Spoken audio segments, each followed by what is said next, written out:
Hello, everybody.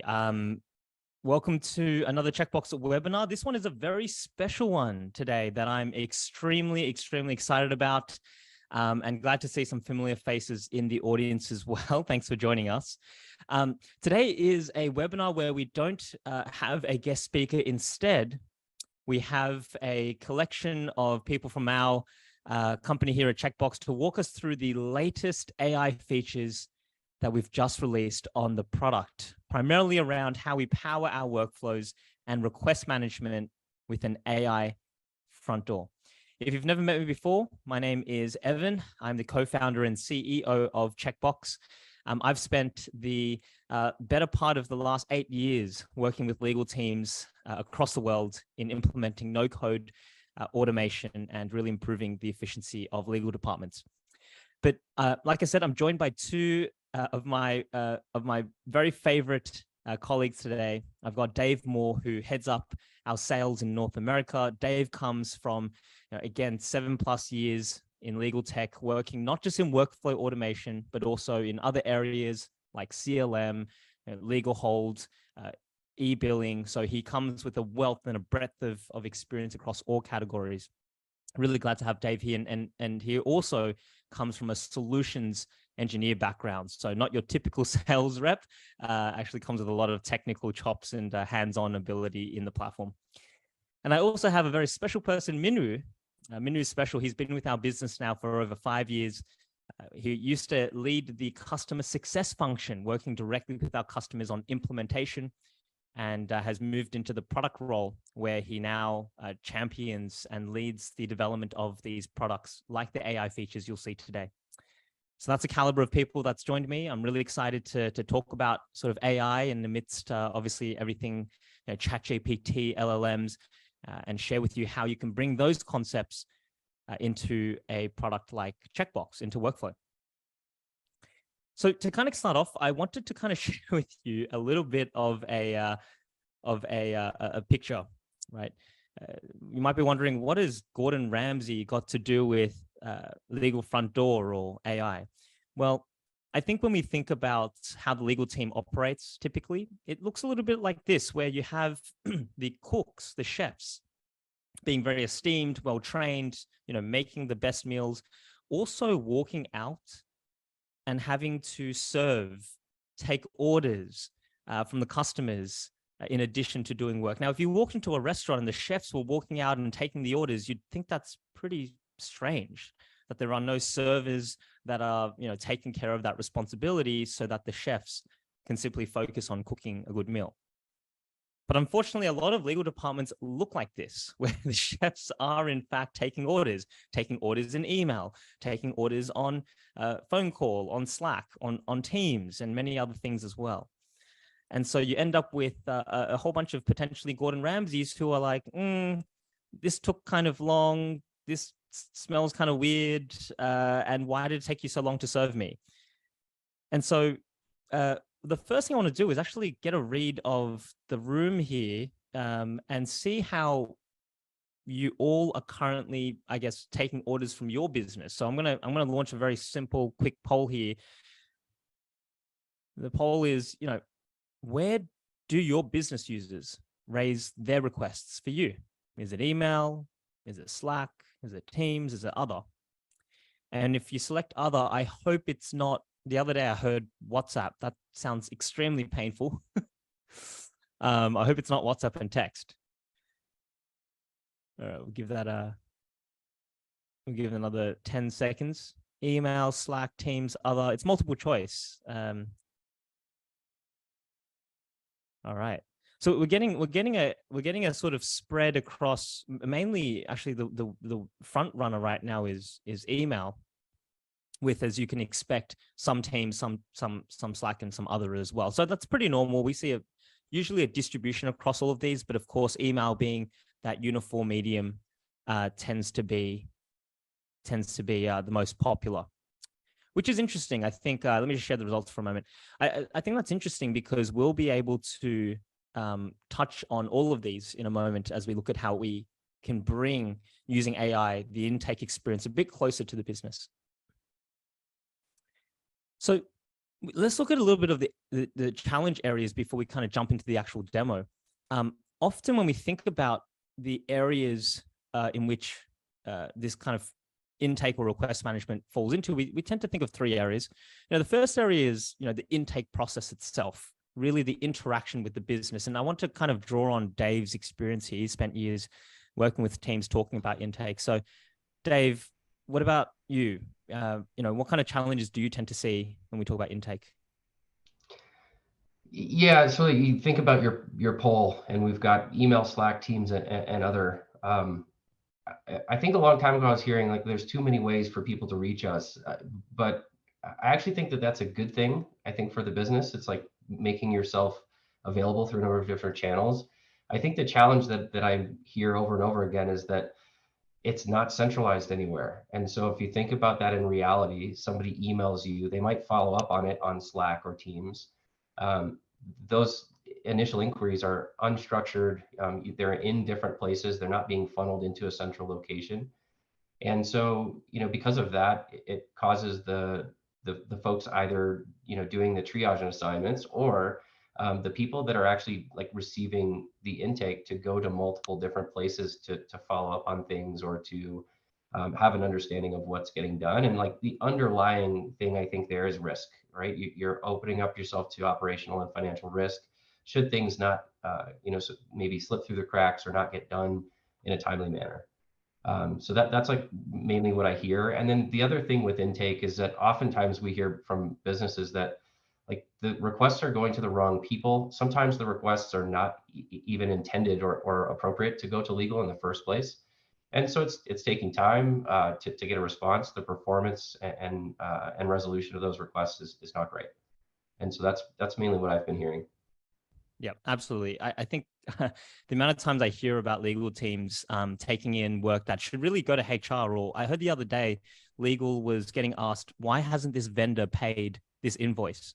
Right? It's like, it's not even legal work. It's like, it's accounts receivable work. It should go to finance. So absolutely.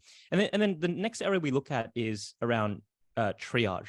So now that we have sort of the information that we need, how do we direct it to the appropriate potentially a lawyer, or maybe it's a self-help tool, a template, a knowledge base? How have you seen that being a challenge area?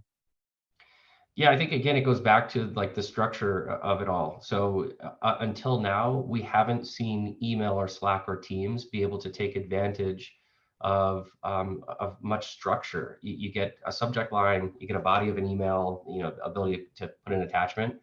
But what's missing from that is probably a lot of context and consistency in terms of what you're getting. So you don't get to say, hey, I need this specific information to turn this around for you. You don't get to have the benefit of, well, this person's from this department or reports to this person, or is submitting a request for this particular product line, for example. So a lot of the data that you should get and that you need in order to actually make an accurate assignment, and one that's going to promote performance, oftentimes isn't there, or isn't inconsistent and not trackable. So that's the main issue with the triage piece, is that like it's disorganized, and it's taking like more time than it really should, and oftentimes not getting into the hands of the right person fast enough. Yeah. Interesting. And then the final piece we often hear about as well is reporting, right? And this is very closely tied with visibility, right? And so for you, Dave, like what are some of the elements of reporting that you see legal teams do want, in fact, out of their requests? Yeah, some of the things that I've already talked about, but the interesting thing is, I think of these three, this one is probably from what I hear from legal ops leaders in the market, is that this is one of the more important ones.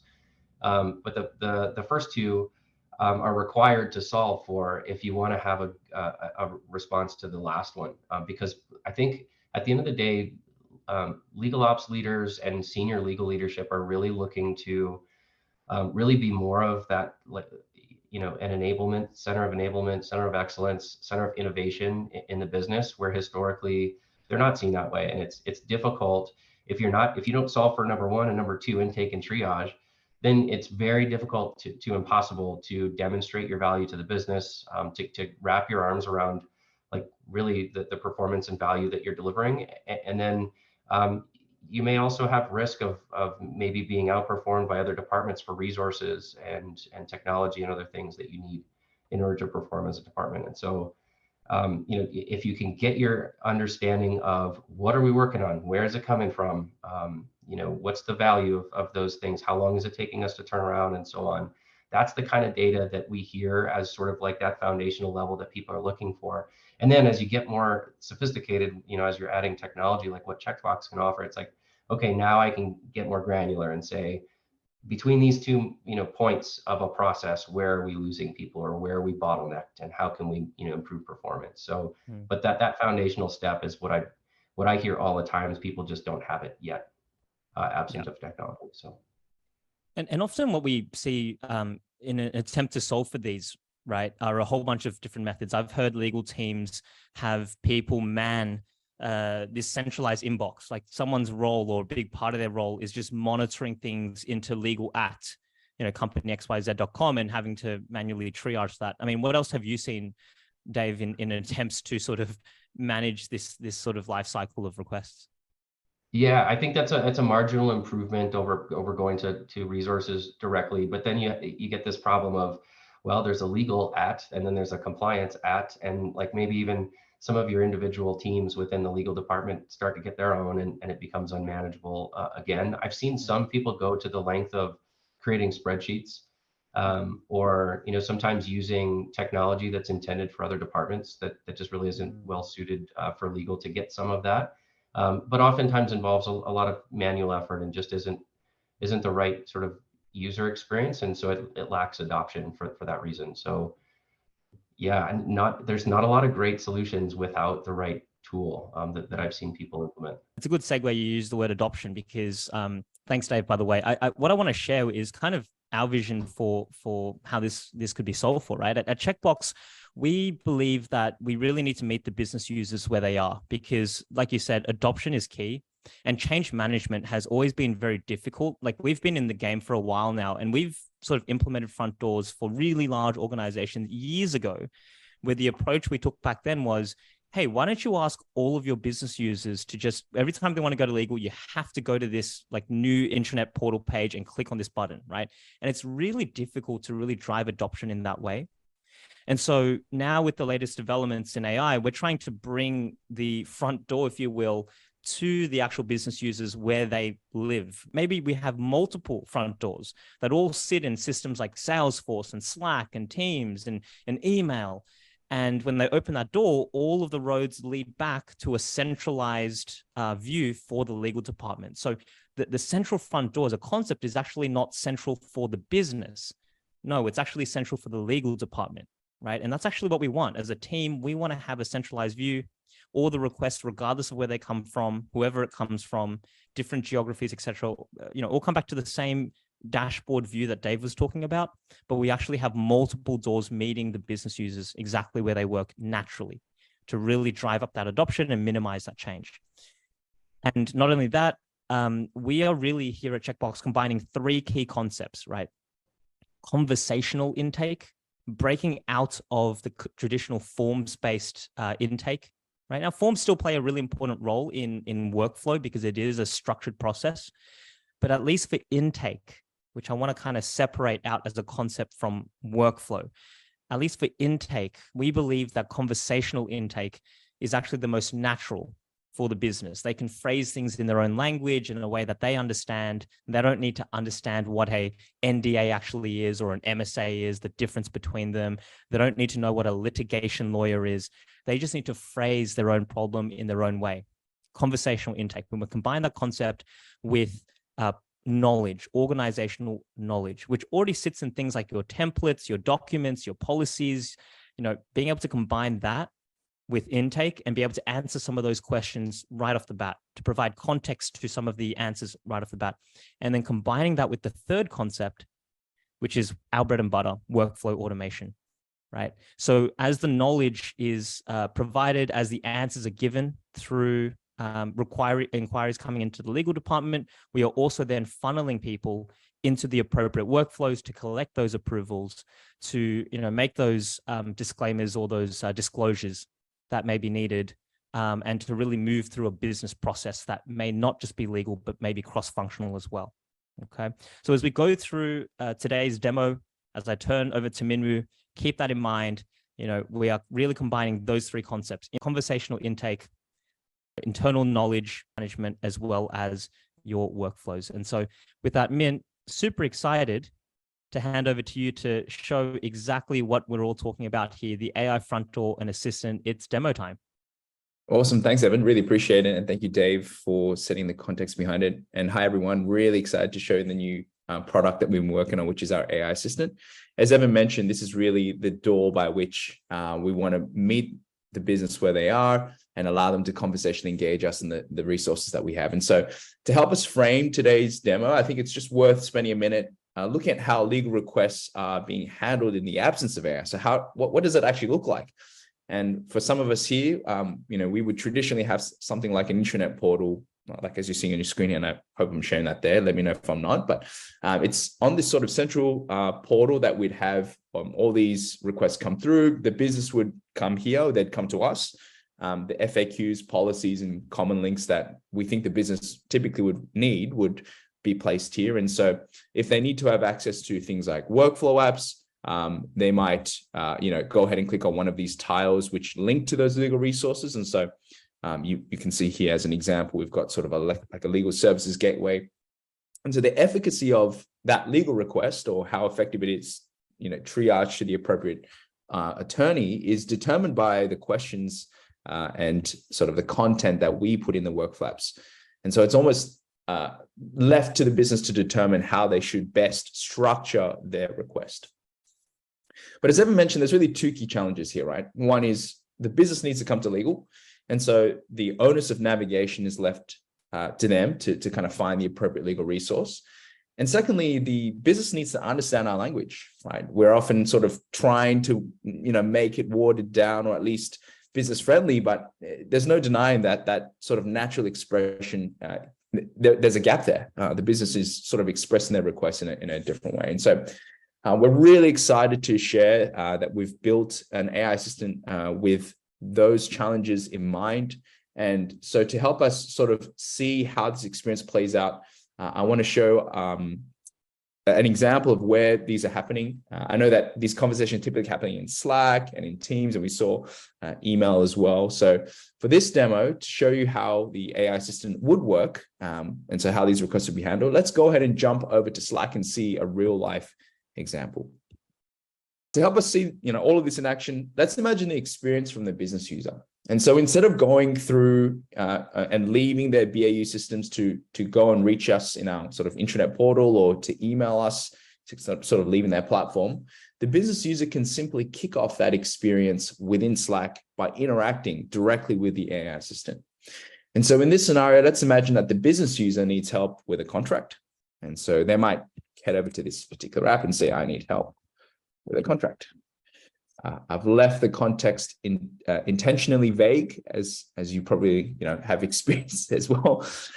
There's no context behind it. It just says I need help with a contract, and within seconds we see a response come back from the AI assistant. It says, "Sure, I can help you with that contract. What specific information or assistance do you need regarding that contract?" And so there's this back and forth, a dialogue that begins from the business user's perspective.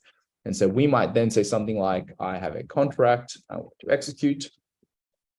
Who needs to approve it?" Right. So again, we're flowing on that request from the initial sort of vague question around needing help with the contract into a more specific question around execution. And what then gets spat out within seconds again is two things. The first is information around the summary of our approval framework, which is super handy, and it gives us the context, as Evan mentioned, that captures not only our policy information, it also provides us an action button to launch us into the appropriate workflow. And so you can see here, when I click Start Now as a business user, I get launched out into the document execution app, which when I click on Start allows us to not only collect the key information, it also allows us to upload the respective documents, which will then kick off the flow to collect those approvals. So just to summarize what we saw there in Slack, we've been able to do sort of three things. Rather than getting the business to leave their BAU systems and come to the legal portal or go to a workflow app or reach out to a lawyer, we've been able to better meet the business where they are by simply allowing them to kick off their request within their sort of conversational context, right? So just start a conversation. Secondly, we've empowered the business to start their conversation and get an answer that they're looking for by drawing upon those organizational sort of policies and answers. And thirdly, as Evan mentioned, unique to the AI system that we've built is we've integrated that with our Checkbox apps to route the business to the appropriate workflows to collect approvals, disclosures, and registers. Hey, Min, just a quick question, maybe Sure. slash comment. So like we've all been on those, support chat bots before, where you ask it a question and you can kind of tell it's giving you sort of a canned, like it's only got 8 responses that it can give. Can you speak to like how we, because I hear this from clients and prospects all the time. It's like, how do we actually generate this information that you're seeing from the legal bot where it's quite specific? Awesome. Yeah, that's a great question, Evan. Maybe it's worth actually jumping into sort of like the way that these tools are set up to kind of highlight how it's different to, what you mentioned around the canned responses. So fortunately, I have another tab set up here with the sources. So let me jump into that. Very convenient. Good timing. So yeah, in terms of how these AI systems are set up, traditionally, as you mentioned, Dave, the chatbots would have sort of like a if-then decision tree logic. So even if you were having a conversational experience, it would still be sort of a predefined list of questions and answers.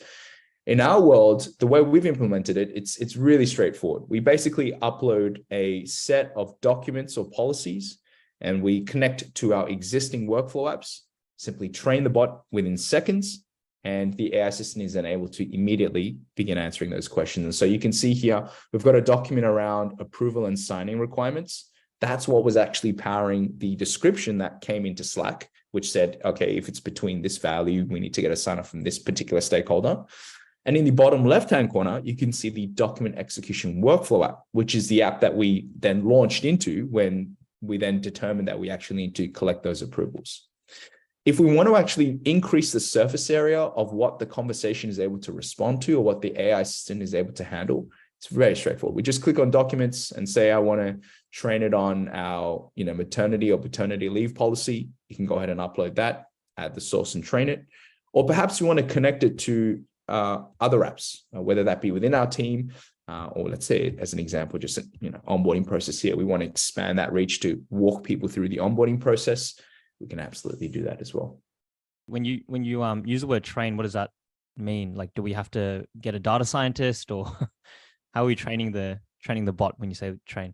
Yeah, great question. So it's really straightforward. You simply just upload the resources itself, and the training process, if I just add this source here as an example, is just literally a click. Oh, I didn't import here, but that's fine. It basically does a one-click process and updates the information within the AI assistant itself to then start responding straight away. So if you've embedded the AI assistant in Slack and in email and in Teams, and you want to update or basically, as we said, train or expand the knowledge of what it's able to respond to, it's a 2-click process. So hopefully that kind of helps conceptualize how the knowledge that we provide, whether that be a document or app, is actually powering the AI assistant itself. But we understand that many teams, and we saw that from the poll itself, use Slack or even say Teams, as you see embedded in this way.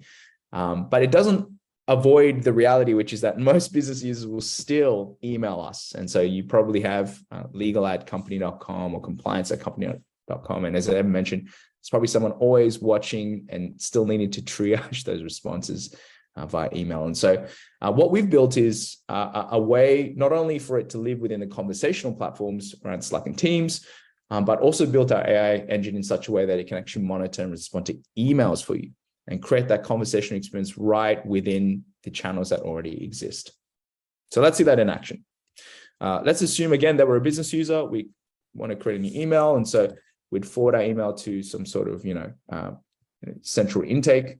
Let's just put some, again, vague particular subject line, like conflict check. And we'll say hi there. And in just celebration, like of the new movies that have come out, we'll say that a vendor has gifted me a life-sized Tom Cruise wax model. Celebration of the new movie. Can I accept it? Jeez. Barbenheimer is getting a lot of coverage, so I thought I'd give Mission Impossible some love. But yeah, so we send this scenario along to the central inbox. It doesn't really have, say, any of the kind of keyword markers. It's really a situational expression of what is taking place. And so within, again, seconds, we see a response come through from the AI assistant. It not only, again, provides us the policy information that gives the business user the context to say, oh, okay, this is actually a gift. I should probably, sort of assess that. But again, the workflow link, an app to then determine or collect the approvals in relation to that particular gift. So really powerful there. So even though the AI assistant is sort of intended for the business to self-serve, again, through that Slack conversation or through email intake, through a central portal, none of this is in a black box. We don't want it to be in a black box. We want that data to, as Dave and Em mentioned, surface to the legal team so that we can better serve the business. We can better add value over time. So how do we help enable that? Well, you'll see here, each of the AI assistants comes with a dashboard that helps us track key metrics like conversations and users and see the types of requests that are coming into the legal team and right at the sort of top of the funnel. But also what's quite powerful is we're able to also drill down into the questions that we weren't able to answer. So if the AI assistant doesn't feel confident that it can actually provide a sufficient answer based on the documents and apps, it will actually then go, okay, I wasn't able to answer that.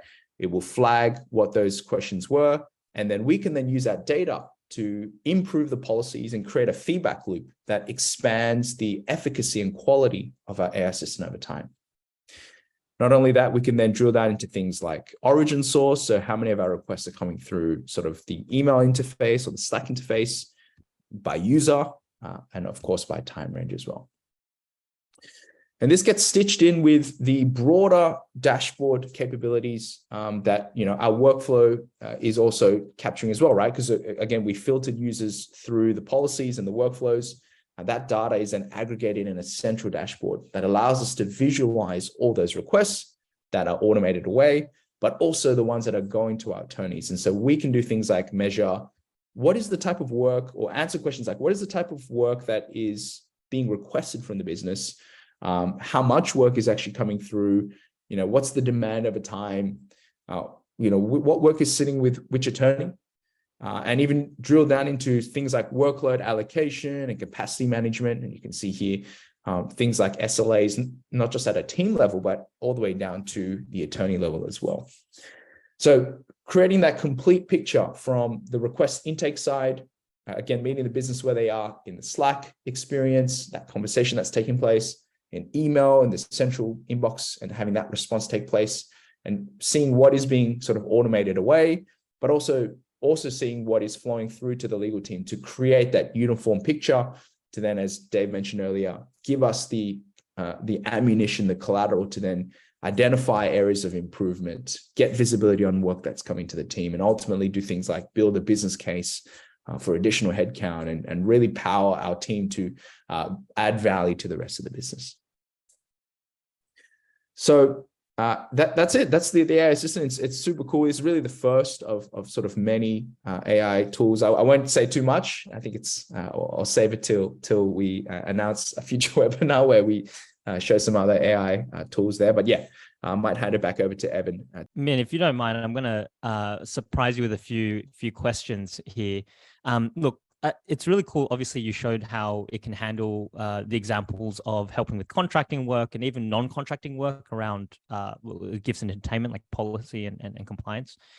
What areas would you say is not a good use case for the AI and the bot that we've developed here?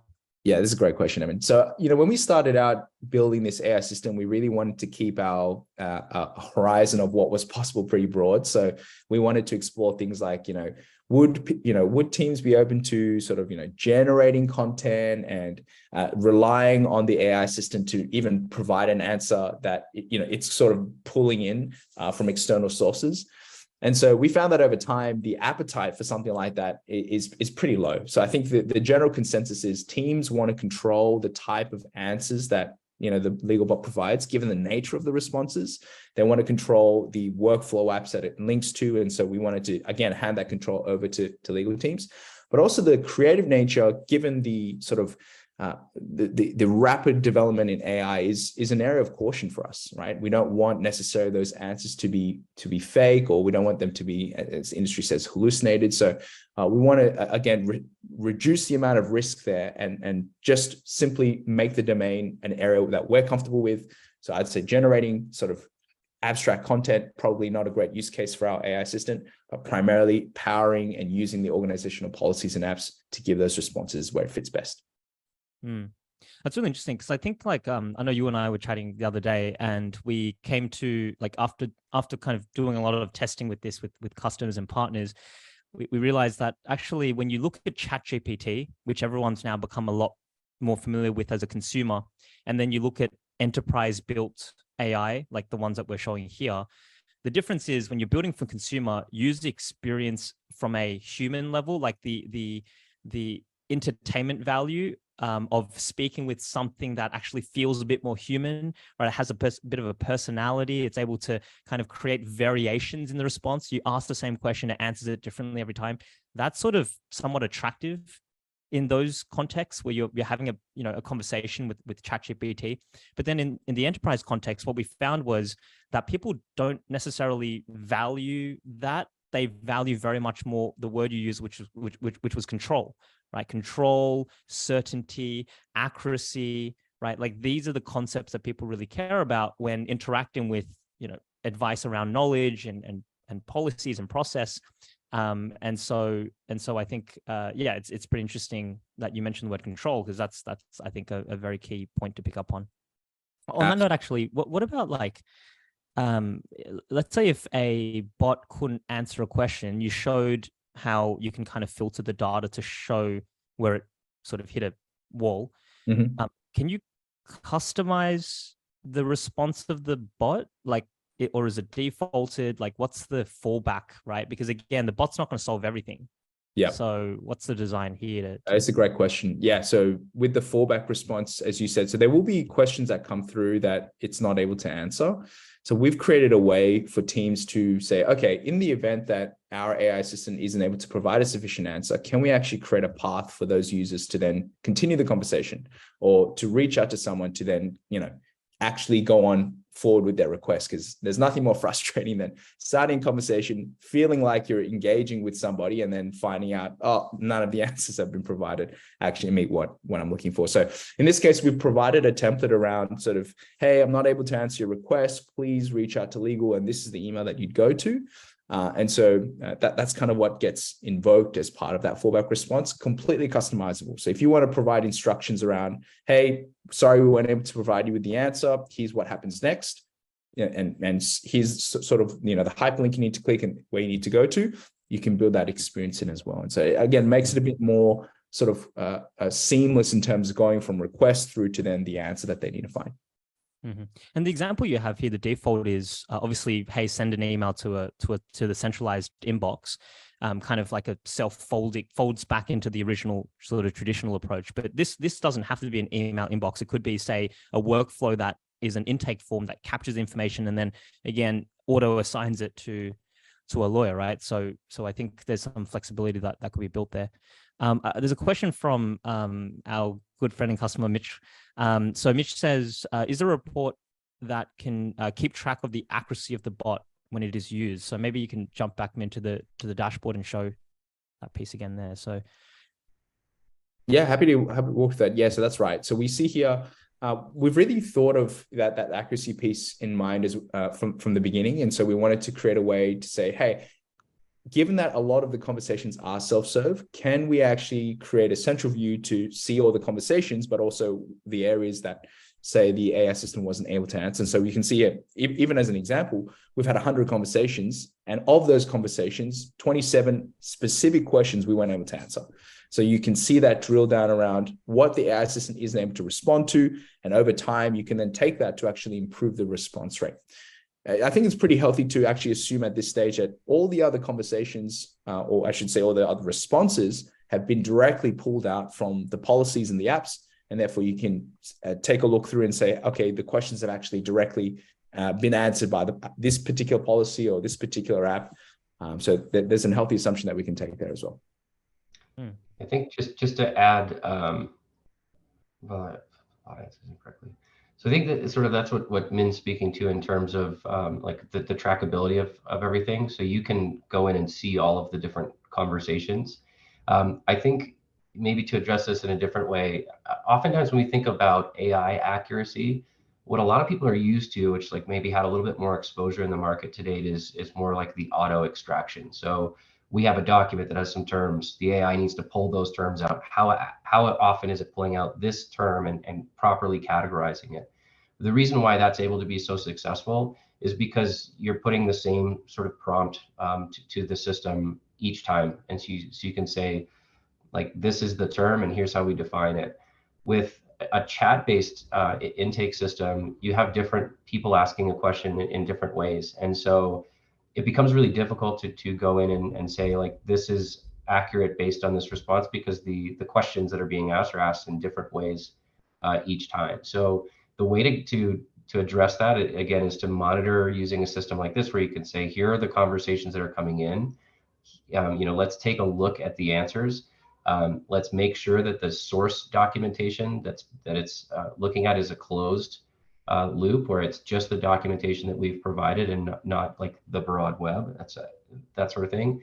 And then going into refine, where the content that you're uploading, if it's producing an answer that's not desirable or maybe could be refined, that you're addressing those things based on the data that you get in this dashboard. Yeah.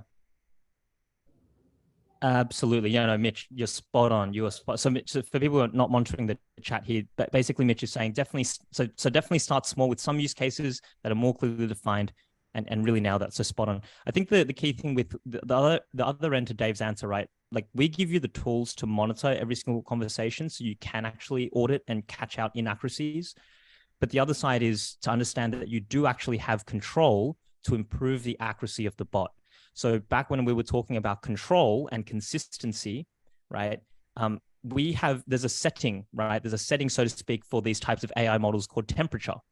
And temperature is how variable the response is with the same question. And so we've actually dialed that right down so that every single time you ask the same question, you'll get the same response. There's no creativity that the bot is making when they give the response. And so the idea is you can do a robust user acceptance testing process. And as your business starts to ask questions and you realize, oh, this is typically how they ask questions, and this is the response that's typically given, you can actually very much refine and improve the accuracy to address those types of questions there. So combination of, starting small, like you said, Mitch, having the tools here to see and audit, but then also having the control to adjust your source knowledge to make sure that it is improving in accuracy over time. Very cool, very cool. So really exciting. I'm going to steal the screen from you for a moment, Min, just to wrap up here, everyone. To summarize, we'll just click off this one. To throw you back to the original kind of the picture that we were painting, right? Of the chefs coming out and serving at the same time as cooking. What we've done here is we've developed an AI that takes the experience into where the businesses are, right? Really improving that adoption. We've converted it into a conversational experience so the business can feel natural in the way they engage with legal, and it's highly flexible in the way that they phrase their problems. They may not even know what they need. We've been able to connect intake with existing checkbox workflows, apps, and documents so that you're drawing upon your organizational knowledge, not the wider internet and worldly knowledge. It is specific and unique to your organization. And then, of course, the dashboards on both the AI side and the request side give visibility into all of the requests coming into the legal team. And like I said, the takeaway here is Checkbox is unique in that we combine these three concepts: conversational intake, organizational knowledge, and workflow automation, so that you can see the experiences that Min took you through, flowing from Slack to getting the answer, to launching a workflow, to collect the approvals, to make that disclosure, to inform those people and move through the business process. And so hopefully after you implement something like Checkbox, your restaurant will look a bit more like this, where your chefs are focusing on cooking and the technology and the AI is doing the order taking and the serving for you. And maybe every now and then you can walk out, check how the food is going, how the service is going with your business, and they give you a glowing thumbs up and smiles. So thank you again, everyone, for attending this webinar. It was a very special one for us at Checkbox. A lot of people have worked really hard on delivering this innovation to the market and to our customers. We're super proud about it, and we can't wait to roll this out and see adoption right across the industry. So again, thank you for your time. Thanks for joining us. Min, Dave, thank you as well. And can't wait for the next one. Like Min said, there's more to come, and it is coming out fast and thick and fast. So I wouldn't be surprised if we do another one of these for the next AI area soon enough. Thanks, everyone. Take care. Everyone.